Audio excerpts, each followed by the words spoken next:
All right, welcome back to the channel. It's your boy Fanon. And in this video, we're going to be in the 147-pound division where we had some very interesting conversations take place yesterday that I saw yesterday when an interview with Terence Crawford that took place on Hot 97 radio station in, I think that's in New York City. And he said some things that were pretty interesting about the PBC and Showtime, and made some pretty interesting accusations about blackballing him, and even said something about Showtime that Showtime's president, Steven Espinoza, was forced to respond to on Twitter. Let's talk about that in his video.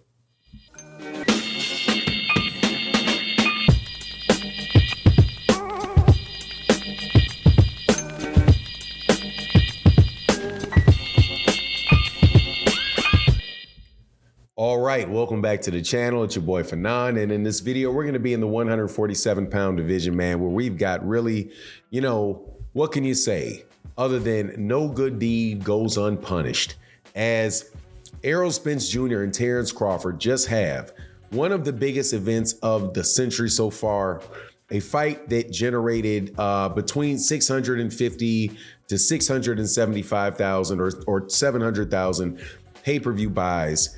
Where there was a $21 million gate, which was the sixth largest gate in the history of boxing. And one of the participants is not happy about it, apparently, because even despite this deal, Terence Crawford finds a way to take a shot at the PBC and Showtime, which I thought was, pretty interesting. Now, before I get into the details of it though, let me welcome you back to the channel. If you're new to the channel, please accept my invitation to hit the subscribe button, hit the bell icon so you can be notified of when we release more videos. And if you're a longtime subscriber and supporter, you know the deal. Thank you very much, Barbara D. Thank you very, very, very, very, very much, John Bowie. Hope you're out there doing well. And all the other supporters, shout out to Rick Timms, big time Bud fan, Chillville, big time Bud fan, and all the other big time Bud fans that come by the channel to chop it up. Let me say this. Okay, so Terence Crawford gave an interview to Hot 97, and he answers some questions. Now, these questions, when I didn't listen to the entire interview, so I have to make that disclosure. I didn't listen to the entire interview. I listened to the section of the interview where he talked about how the PBC, I believe is what he used, blackballed him and would not give him shots at fights when he got to 147, disrespected his resume, all of these different things that you've heard Terence Crawford say in the past. They even went to say that that Showtime did not recognize him as a champion when Terence Crawford, when Errol Spence Jr. fought, it may have been Sean Porter, when they listed the champions, right? Now, here's the thing. First of all, that's not true. It's not true that Showtime did not list Terence Crawford as a champion, WBO champion in the welterweight division when he was one. It's not true. Fox did that because Errol Spence Jr. had fought 3 times in a row on Fox.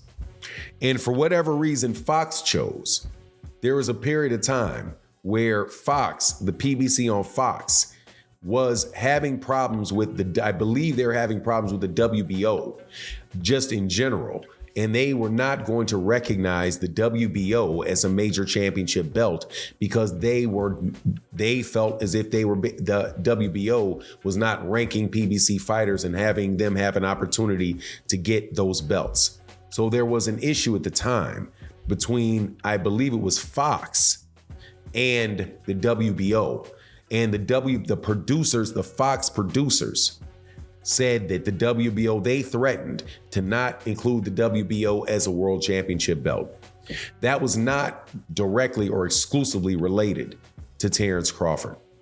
Now, as far as the PBC blackballing him, if anybody's really paid attention to that scenario, Terence Crawford re-signed with Bob Arum, who has an exclusive contract with ESPN.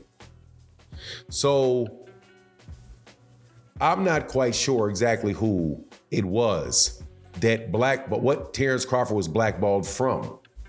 Because 2 fights ago, a PBC fighter was sent over to ESPN to fight Terence Crawford, and that was Shawn Porter. If they were blackballing him, why did Shawn Porter go over there to fight him? Kind of hard to see support for that. Now, Terence Crawford himself listening to him for years, has most definitely not gotten the credit that he deserves.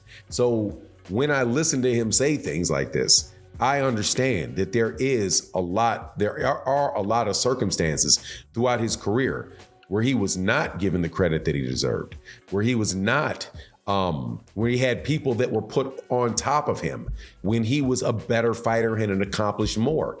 And I can name those scenarios, and I tell you the majority of those are related to the people that he decided to sign to Top Rank, which, funny to me, now has a lot of the writers and things over there acting as if Terence Crawford is still a top-ranked fighter and celebrating the loss of a PBC fighter on a PBC card. But also, let's look at it this way as well. Terence Crawford just made over $25 million, according to reports and logic, out of the fight that took place on Showtime. So it is baffling to me why he or anybody else would stick a thumb in the eye of the people that just made that gigantic fight, especially when one of the fighters gave him close to 50-50 on the pay-per-view when he was the one that was driving the numbers.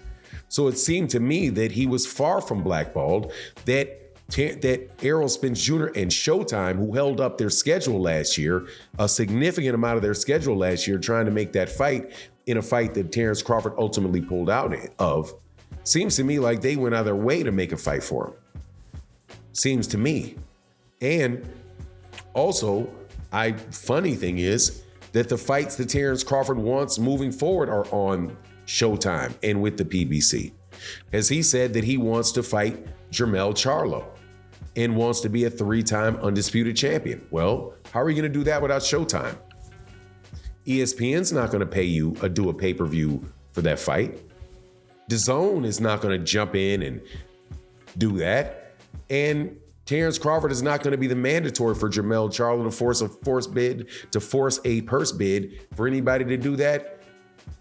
Any way you cut it, because Tim Tszyu is the WBO champion there. Also, almost every big name fighter at 154 is with Showtime. Every big name fighter that is at 147 pounds is with Showtime. So it just defies logic that he would take that type of shot. And believe it, Steven Espinoza responded to it.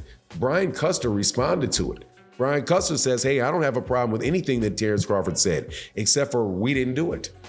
We didn't do that. That was something that was on Fox that did it for whatever reasons Fox wanted to do it.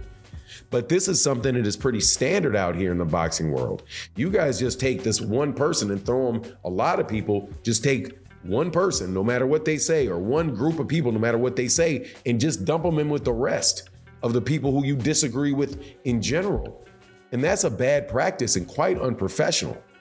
And people talk about people needing apologies. Terence Crawford should issue an apology for that and say, I'm sorry if I said something about, I'm sorry I said that about Showtime, because that's patently, that's just not true. And then you have people out here who are YouTube creators, or they're not even really YouTube creators because don't nobody watch their stuff. But you have people, but they're over on Twitter talking all kind of crazy and literally Showtime does it too. And they put up a big thing with a schedule of championship fights that don't include, I can't even remember which fight it was, didn't include some ESPN card. And then Steven Espinoza had to show him, excuse me, that's a Showtime schedule. That's a list of our Showtimes, of our championship fights, the ones that are going to be aired on Showtime. But this is nothing but a continuation of the attacks that were on Showtime last year about them going broke, Steven Espinoza losing his job, Al Heyman going out of all the usual stuff.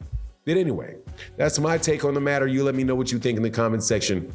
And with that, I'm out. Deuces.